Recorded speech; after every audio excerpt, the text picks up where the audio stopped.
अस्सलाम वालेकुम। मैं हूं फैसल तारड़। आज 25 जून जुमेरात का दिन है। अडियाला जेल में कैदी नंबर 804 की जानब से किसको तलब किया गया है, अडियाला हुकाम ने किसको पैगाम भेजा है और एस्टैब्लिशमेंट के साथ इस वक्त पस पर्दा क्या चल रहा है, एक तो इस हवाले से इस वीलॉग के अंदर हम बात करेंगे। फिर एक सरगोदा के अंदर अफसोसनाक वाकया हुआ। दरिंदगी है जी इस मुल्क के अंदर, बेशर्मी है, बेहिसी है, दो नंबरी है। और वो जो अफसोसनाक वाकया था, अब उस नन्ही बच्ची की जो पोस्टमार्टम रिपोर्ट आई है वो बड़ी खतरनाक है, वो भी आपके सामने रखेंगे। फिर इसके अलावा भी बेशुमार आज दिन खबरों से भरा पड़ा है। अगरचे आज 9 मुहर्रम का दिन है, पूरे मुल्क में जुलूस, मजालस, सबीलें लगाई जा रही हैं, तो उसके बावजूद पाकिस्तान के अंदर तो सियासी टेम्परेचर नीचे नहीं आता। रमजान हो, मुहर्रम हो, ईद हो, सियासी मामलात की भरमार ही भरमार होती है।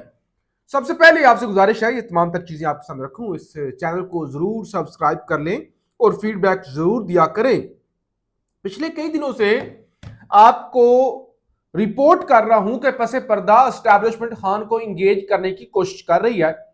खान को अडियाला से निकाला भी गया था और मुलाकातें भी करवाई गई थी। अगरचे बैरिस्टर गौहर साहब ने उसकी तरदीद कर दी थी और उन्होंने कहा था, देखिए जी, मैं रात के अंधेरे में मुलाकातें नहीं करता। मुलाकात हुई थी, 100% जराए का दावा है कि मुलाकात हुई है, मुलाकातें हो रही हैं। खान की फैमिली को भी, खासतौर पर नूरीन नियाजी साहिबा को यह ऑप्शन दिया गया कि आप मुलाकात कर लें। मैंने अडियाला से भी आपको रिपोर्ट किया था, बार बार कहा गया। अब क्योंकि अलीमा खान साहबा के नाम पे क्रॉस लगा हुआ है कि उनकी मुलाकात नहीं करवाई जाएगी, तो अलीमा खान साहबा कहते हैं कि नहीं भाई, अदालत के हुक्म के मुताबिक सबकी मुलाकात करवाओ, कोई एक मुलाकात करने नहीं जाएगा और हम आपकी शर्त भी नहीं मानेंगे कि जो आप कहते हैं कि बाहर आकर कोई भी पैगाम जो है वो नहीं दिया जाएगा। तो ये इसका मतलब ये दलील है कि चीजें चल रही है, इंगेजमेंट की कोशिश भी हो रही है। खास तौर पे सुहेल अफरीदी साहब ने जो बजट पास करते हुए एक बयान दिया कि अगला बजट, उन्होंने कहा मैं पेशगोई कर रहा हूं कि अगला बजट शहबाज शरीफ साहब पास नहीं करेंगे, अगला बजट वो पेश नहीं करेंगे, यानी वो अगले बजट तक वजीर आजम नहीं होंगे। तो इसके अंदर भी बेशुमार समझने वालों के लिए निशानियां हैं। बहरहाल अब ये कितनी निशानियां पूरी होती हैं, नहीं होती, क्या है, ये तो आने वाला वक्त ही बताएगा। नहीं मशरूफ बट खबरें निकाल के लाती हैं, खबरें इनके पास होती हैं, खबरें इनको निकालना आती हैं। अब कोई इनकी खबर की तरदीद करे, तस्दीक करे, वो एक अलग चैप्टर है। इन्होंने आज दिन को एक खबर दी जिसके अंदर उन्होंने बताया कि इमरान खान और बुशरा बीबी से मुलाकात हो सकती है और ये मुलाकात बैरिस्टर सैफ साहब की हो सकती है।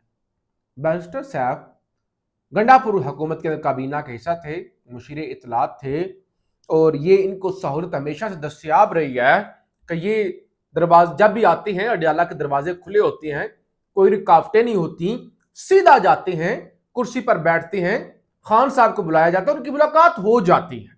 इनको ये सहूलत रही है, यानी इनके इतने ताल्लुकात हैं, वेल कनेक्टेड है। तो अभी खान साहब ने इन्हें बुलाया है कि आओ मुलाकात करो। वैसे पर्दा तो चल रही है ना चीजें। कभी कहा जाता है किसी आर्मी चीफ की मुलाकात हुई, कभी कहा जाता है किसी फौजी जर्नैल की मुलाकात हुई है, मुलाकातें हो रही हैं। आर्मी चीफ का मुझे नहीं पता कि किसी साबका की हुई है या नहीं हुई, रूमर्स तो हैं, लेकिन कुछ लोगों की, कुछ अहम लोगों की मुलाकातें हो रही हैं। ऐसा नहीं कि मुलाकातें नहीं हो रही। अच्छा, इनको बुलाया गया है। अब यहां पर नईम अशरफ भट्ट साहब एक जुमला बोलते हैं, वो ये कहते हैं कि अगर ये मुलाकात हो गई तो अफरीदी साहब की कुर्सी खतरे में है। जो मुझे रेगुलर लोग देखते हैं, अगरचे आप ये नया चैनल है तो इस पर कम लोग देखते हैं, तो जो रेगुलर देखते हैं, मैंने कुछ 2-3 हफ्ते पहले अडियाला से आप खबर दी थी कि सुहेल अफरीदी के करीबी लोग कहते हैं कि खान सुहेल अफरीदी की कारकर्दगी से मायूस है और जिस दिन सुहेल अफरीदी की मुलाकात हो गई या किसी और की मुलाकात हो गई खान के साथ, सुहेल अफरीदी वज़ीर आला नहीं रहेगा।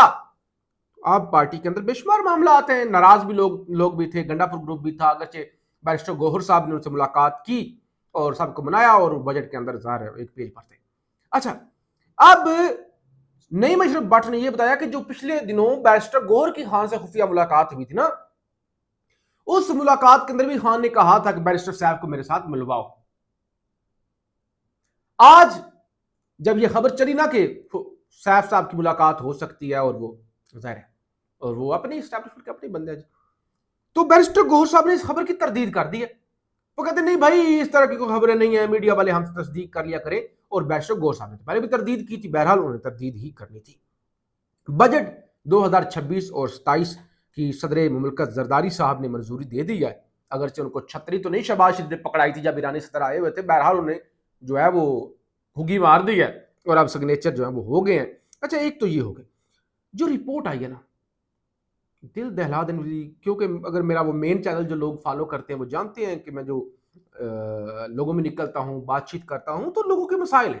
یہ جو سرگودا کا واقعہ ہے اس پر میری ہمت نہیں ہوئی کہ میں ویلاگ کر سکوں, اس پہ بات کر سکوں. یہ اتنا شرمناک دردناک واقعہ تھا کہ کس طرح جنسی زیادتی کا نشانہ بنایا گیا, پھر مار دیا گیا, اور کیا کریں. اس طرح کے واقعات دیکھتے ہیں تو پھر وہ سی سی ڈی کو جسٹیفائی, اس کی جسٹیفیکیشن ملتی ہے, اگرچہ انہوں نے بے شمار 2 نمبریاں کی ہیں. کیا کہیں اس ملک کے اندر کس طرح کی صورتحال ہے. بہرحال اب پوسٹ مارٹم جو ننھی منتہا تھی رپورٹ آئی ہے. پوسٹ مارٹم رپورٹ کے مطابق بچی کو قتل سے قبل بدترین تشدد کا نشانہ بنایا گیا. بچی کے چہرے سمیت مختلف زخموں کے نشان تھے. بچی کی موت شاہراہ کٹنے سے ہوئی. چہرے سمیت جسم کے مختلف حصوں پر تشدد کے 7 نشانات پائے گئے. بچی کے چہرے کی ہڈی, ماتھے کی ہڈی ٹوٹی ہوئی تھی اور سر کے دائیں جانب بھی زخم موجود تھے. استغفر اللہ, کیا کہیں اس پر, کیا بات کریں. اتنا شرمناک واقعہ نہ سن سکتے ہیں نہ سنا سکتے ہیں. کیسی بے حسی ہے, کیسے جانور لوگ ہیں, کیسے جانور لوگ ہیں. نہیں ایک طرف دیکھیں نا کربلا والے قربانی دینے والے انسانیت کے لیے, دوسری طرف ایسے لوگ جن کے لیے شیطان نے کہا تھا, ابلیس نے کہا تھا کہ اے اللہ اس مخلوق کو نہ خلق کرو, یہ زمین پر جا کے فساد پھیلائیں گے. تو ہر طرح کے لوگ ہیں, کیا کہیں کیا بات نہ کریں. بہرحال آسٹریلین سابق کپتان گریگ چیپل نے ایک تو فری عمران خان کی شرٹ پہنی ہے اور دوسری طرف ان کی تصویر بڑی وائرل ہو رہی ہے. انہوں نے عمران خان کی رہائی کے لیے خط بھی لکھا ہے حکومت کو. ایک اور دیکھیں نا شرمناک خبریں. نون لیگ کے ایک وہ بڑے بے شرم ٹائپ کردار ہیں, مٹھا جی ان کو کہتے ہیں, احسن ٹٹھا, بڑی ہی بےہودہ زبان, ان کی زبان کو سن نہیں سکتا. گندی, گٹر چھوٹا لفظ ہے, میں نے مناسب لفظ استعمال کیا ہے. ان کو صدر پاکستان مسلم لیگ نون آئرلینڈ لگا دیا گیا ہے اور چیف کوآرڈینیٹر مسلم لیگ نون نے اوورسیز منتخب کر دیا ہے.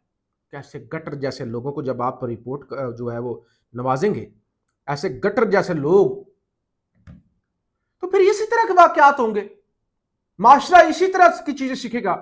یعنی ایک بےہودہ ترین کردار, گھٹیا کردار, اس کو چیف آرگنائزر لگایا جا رہا ہے اوورسیز پاکستانیوں کا حکومتی جماعت کی جانب سے. تو پھر اس سے کیا پیغام جائے گا؟ جو جتنا گندا ہوگا, جو جتنا نوسر باز ہوگا, جو جتنا بےہودہ زبان استعمال کرے گا, وہ اتنے بڑے عہدے پر ہوگا.